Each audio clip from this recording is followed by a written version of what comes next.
These keywords are used to define the syntax and structure of a program.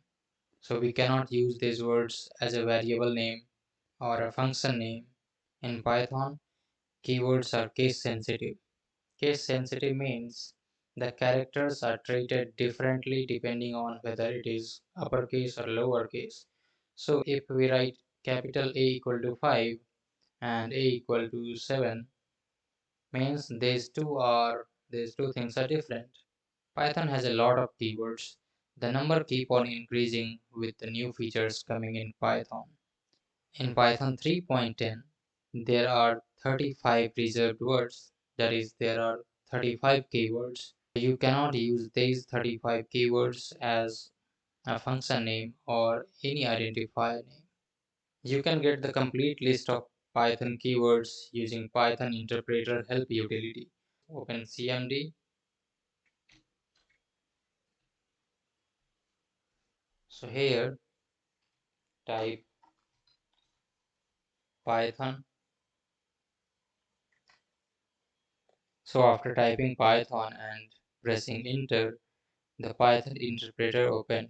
Now we can use the Python commands. So to know about the list of reserved words, that is keyword, type help and hit enter. Now we need help related to keyword. So we have to write keywords and press enter.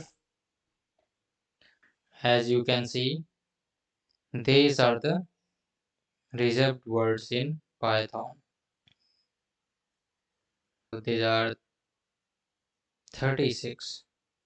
Each of these words has a special meaning to Python.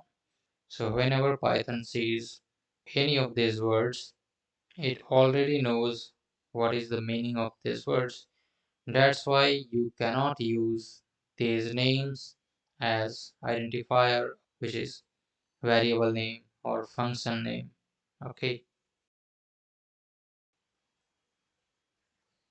So what is identifier? Later as you write programs and you will make your own words. Okay. So those are called identifiers. So by definition, identifier is the name given to functions, variables, or classes to differentiate between different entities. There are few restrictions on choosing identifier. Keywords cannot be used as identifier because it already has a different meaning. So we cannot use any keyword as an identifier's name. And an identifier cannot start with a digit. Okay. So when we use this name as an identifier, it will give an error because the name the name of the identifier is starting with a digit, so it will give an error. An identifier can have uppercase letters, lowercase letters, digits, and underscore. In this video, we talked about keywords and identifiers, and in next video, you will see how to print anything in Python.